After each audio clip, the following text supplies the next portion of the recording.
Hey, how's everybody doing? This is Sean, and I have a eBay pickup day, so I wanted to share it with everybody. Hopefully you can see this. Just set the camera out because I had the camera at a different angle before. So there's the eBay pickups, and we'll see what we got here. And as I was saying before, people that are doing honest business on eBay, I'm definitely gonna promote them.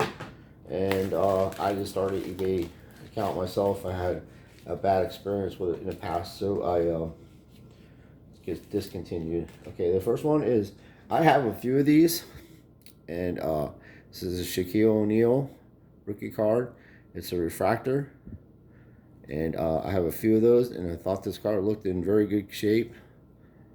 As I'm gonna send these out and have them graded, but let's see.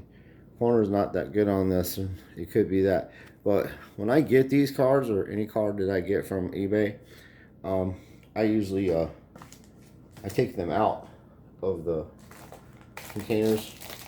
You know, I'll do that off camera, but I put them in new ones. You know, because this is kind of dirty.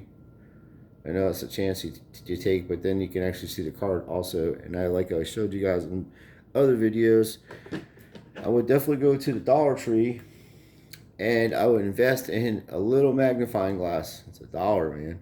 Got a light on it, cool. You can see imperfections. See what you think the cards would be graded at. I'm pretty good at judging these cards. I've been doing it for a while. I'm not really a guy that likes to get stuff graded all the time. I just don't think it's, I don't really like how they operate. It's crooked to me, how that whole system is.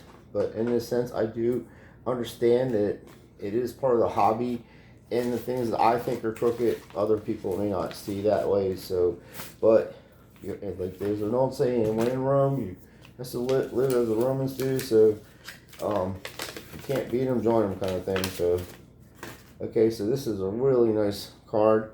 I found this card on eBay, and I got this for less than $3. Okay, it's Tatis Jr. Apprentice. It's got Frank Thomas on it. It's got a gold stamp on it. It's got Frank Thomas and Tatis Jr. I'm sorry. I have another card from Tatis Jr. I'm tired, man. This actually has Elroy Ramirez and Ramirez.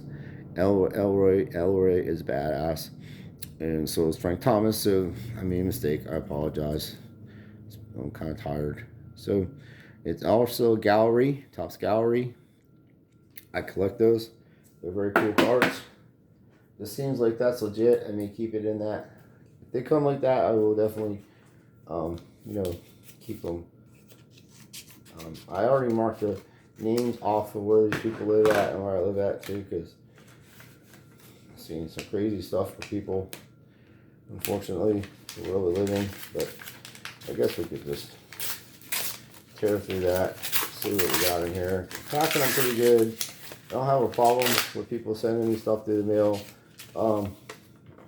With this is another Elroy Ramirez rookie card. No top loader, but he went through all that problems of packing it, but no top loader.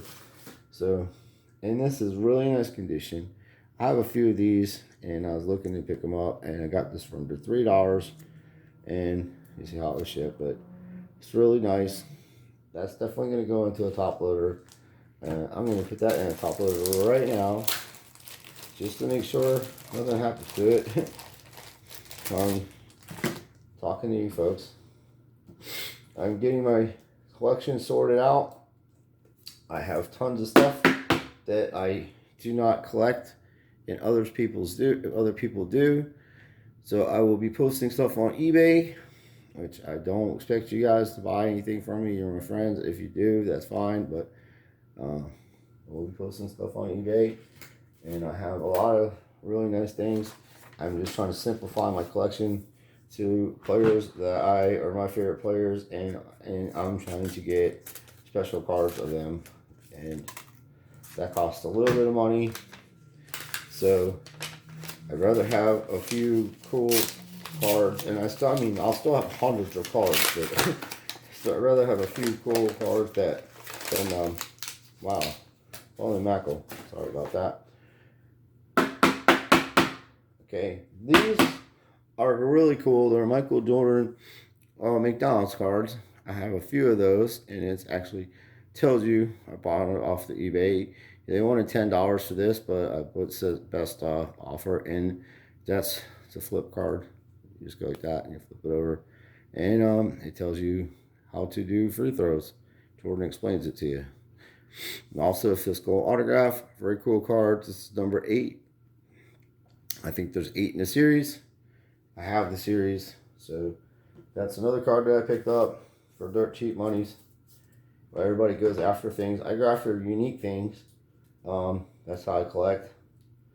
And anytime that a super hot player, like when players like Trout start selling for a lot of money, or other players, Jordan starts selling for a lot of money, I can tell you right now there's people out there going after other cards. And that's a distraction. Oh, look, they sent me a hamburger. That was very nice of them. There you go. Yeah, hungry man. Boy, this dude don't waste no stuff in that household. Ooh. No penny sleeve on that, but you put it in one touch. Another card, like I said. I guess it's telling me this is pretty much gradable, and I agree with them. It isn't a penny sleeve, it just slid out, so I'm sliding it on my finger very gently. So, it's another way to send stuff out. It's pretty good.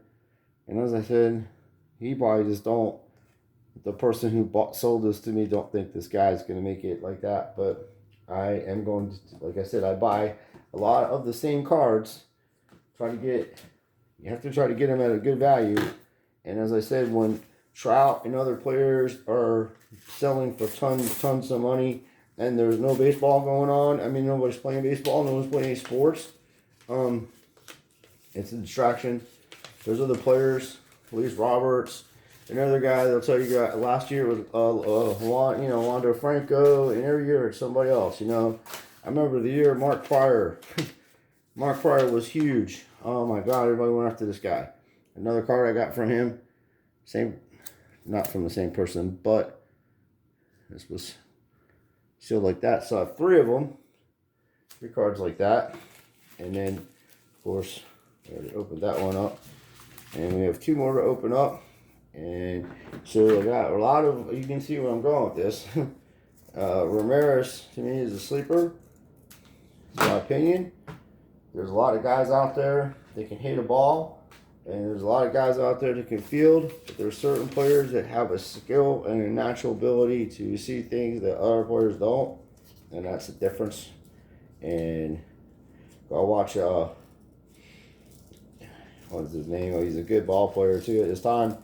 I think he played till like 2013 or something. Antonelli. Antonelli is keeps it real. He keeps it real, that fella. I'll tell you, he played in the big leagues, he knows. So this is the other card. I already pulled one of these cards, and I'm like, this card is so cool. I'm willing to pay up to $7 for this card. Although it looks like the corner's a little bit off or stuff like that, but centered real correctly. Gallery. These are the things that I get graded if I'm going to get stuff graded, because when you get stuff graded, this is how the scam, I call it a scam, but this is how it works. Let's say, for instance, we take 100 of these cards, right? Take 100 of the Elroy cards, right? The same card. Take 100 and you send them into PSA, right? And when you get back from PSA, let's say out of 100, 50 of them are 9s. The other 20 or 30, maybe 10s, maybe even 10 10s out of the whole lot. And then, 8s and 9s mostly. Maybe a 7 somewhere. There might be a misprint on the card that you couldn't see with the naked eye. But let's say you do get 10, 10% average. You get 10 10s out of that. And then how the scam works is this. It's not that you got the 10 10s out of the PSA, which is going to be hard to do. It's the fact that there's only so many 10s of PSA out there. That's why they call pop. It's called population. And that's how these people price their cards. That's the end. You can take a $5 card like this, and you can get 150 or more for this card, or even more than that, 200. Let's say there's only 30 10s in the world, PSA 10s. How much do you think this $3 card's going to be? It's going to be more than $30. It's going to be more than $60. It's going to be around in the $200 range, or even $1,000, depending on how they try to do the market on these cards. And this is just one guy. And we don't even know if this guy is going to be that person. You know what I mean? We don't know. You like whoever person you want to pick. You can pick any card you want. Your favorite card, actually, you could do that with. And come out. So the reason I'm talking about PSA is because I picked up a PSA on the internet of our man, Michael Jordan. Now I have 2 of these cards already graded by PSA, and they came back 8. Long time ago, and I got a third one off this other guy, and I only paid $35 for this card. And then this card is worth $75 to $95 all day long. Solid price, good deal. By next year, it'd be worth even more than that. These series will not run long. They're short print kind of cards. They're the rows. They have different rows and things of that nature. And it's kind of the first time they tried to do this stuff. What blew it all up, what people were trying to emulate, was the Upper Deck 93 SP foil stuff, okay? And then after that, you had playoffs with Jerome Bettis and, God almighty, Rick Meyer, and, those rookie cards, they were looking like something like that. Then by that time, we got to this level, and guess who else is in this series? 96, 97 series is, there's Hall of Famers in there. I want to say Kobe Bryant is in one of these 96s, and then 97, I know he's in there for sure, but that's the stuff. Same with the thing that's going on with LeBron James, optic cards and stuff going up in value. Is the first time 2016 is when they made the optics. And it just happens to be there's specialities about that card also but this is the deal. Say there's only 500 PSA 8s out there, right? And then there's like 200 PSA 9s, and then let's say there's only 50 PSA 10s. That's how the value of these cards go up and down, by how many of these cards are graded, and how many are graded from that level, and how many, the number of cards of graded 8, 9, 10, and so forth, So, that being said, this card alone, raw, is worth $35. Before all this stuff went on with the Last Dance and all that, you still could get it for, it was around $20, $15, $20. And then you have a guy, which is a really good channel. I like the guy. He's really solid dude. He's a nice guy. But he's into this PSA thing, okay? His name is PSA Collector. I watch his channel, but he knows exactly what's going on. He had already gone out years ago and bought all this stuff just like I did. You know what I mean? Like this is cool. This is refractors. That's what I go after. He already knows all about that. So when he releases a video of this going on, which is ingenious, by the way, I have to tell you this much. It's ingenious. When he releases that video of these cards, he's already got 100 of them. Maybe more than that. And already binging them on eBay. So he's going to get his money back for the PSA 8s, the 9s, and all that. And maybe he doesn't have a PSA 10. And let's say, it costs $5,000 for a PSA 10. And this man collects PSA Jordans, and he loves that card. And he's like, I need a PSA 10. So he'll sell all his crap. Well, not crap. He'll sell all his cards, his nice cards, his PSA cards, to get that money. And then he'll have money left over. Then he'll buy a PSA 10, have that, and that'll be worth more than most of the stuff that he had before. You know what I mean? That's the scam. That's the angle. That's the business aspect. And when you say business, I mean business. There's no collecting anymore for fun and stuff. Okay, I do collect for fun, but I also have to sell things to be able to collect things, because I'm not a rich person.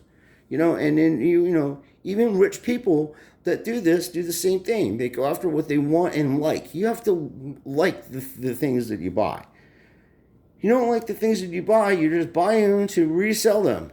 Unless it's like a coffee machine or something, like you need your coffee in the morning, okay, I have to come out of pocket for that, right? Well, sometimes you got to come out of pocket for something to make something, okay? And these are badass cards, and I got better ones than this coming to me. You know what I mean? I'll show you. But I already know what's going on. I've been knowing what's going on. I made videos about this years ago in my earlier channels before I even had a tripod. I exposed how this whole thing works. Knowing that they're taking modern basketball cards and trimming them. PSA is. They got caught doing it. And they're selling them modern cards for thousands and thousands, tens and thousands, some of them hundreds of thousands of dollars. Modern cards. This is an 8, but who's to say? The point I'm making is that's how it goes. It goes by population they're making, and that's the game. Go after one card that you may not like that person, but you know that they're going to be hot, and just buy them up. Look at Ohtani stuff. Shoshi Ohtani, when he first came out, it was ridiculously priced. Now you can buy his rookie cards for $10, $20. You know what I mean? If you do not collect a player and you get the player, you pull the player out of the packs, sell them and get stuff you like. But get stuff that you like of your favorite player in a refractor or something that's different than the rest of that. Although there are even paper cards that are, you have to have them in your collection. The 86 Fleer, I don't care if you run it over with a tractor, you still got it, you know what I mean? All right, well, I'm not trying to make a big thing out of it, but I am letting you know how the game is played with these PSA cards and how this whole thing plays out. Because the best thing to do is, if you want to have basketball cards or if you want to have vintage stuff, when the stuff first comes out, you go out and buy, say you buy 4 boxes of Prisms basketball or 4 packs of Prisms of basketball. This takes self-discipline to do this, by the way. You would keep 2 packs and then sell 2 packs. So you'll have 1 pack to open up and then put a stash pack away for later times, and then 2 packs will pay for the packs that you have. You understand how that's going? Because that's what it is. People go to these stores and they blast them all out and they buy them and they try to sell them on eBay, and it's been going on for years, and it's not going to change. It's the way it is. So if you want vintage stuff, when you buy your cards, take a few packs out of there and just throw them aside, and then you'll have them. And then if things go crazy with the prices of packs, it's just like stock. When it goes up, get rid of it, and then unless it's something very serious where it's going to keep going up, up, up. There's certain stocks that are just not going to do that. And then same with cards. They're going to hit their price value, and even vintage stuff, And vintage stuff is its own story in itself. So, yeah, I have about 5 of these cards. So I am going to go through them and make sure there's no scratches on any of this, and it's in perfect condition. And I'm going to post one of these cards on eBay today to make up for all my other cards that I bought. And since I got a good buy on this, and I got good buys on the other ones, I just had to send them out. I actually pulled them and bought one. I bought 2 and pulled 1, and then I have a different version of this one where he's shooting a jump shot, which is badass. And that is in a 1-touch, and I am going to send that out to get graded. But it looks pretty good. They didn't put it. I do not like not having sleeves on these. The whole idea of getting them graded is make sure they're nice and smooth and not scratched up. But that's why I use this pad here to put it down. And I will, off camera, put this, sort this out correctly. So I just wanted to say thank you for watching. Please like and subscribe. And let me know what you think about, the cards. And tell me your favorite players. And I'm getting ready to do some kind of giveaway. And as I said, in one of my previous videos long back, what I'm going to do is talk to one of my friends And whoever enters the contest, give them all their names, and then they're gonna pull the winner on their channel, and then I'm gonna give the prize out. I'm gonna figure out something really nice to do for somebody or whoever wins, and there's gonna be top 5 prizes too. So can't do a lot.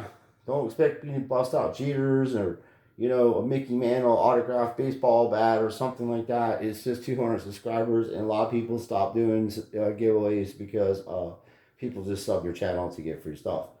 So, that being said, keep doing what you're doing. Thank you for watching, and God bless everybody.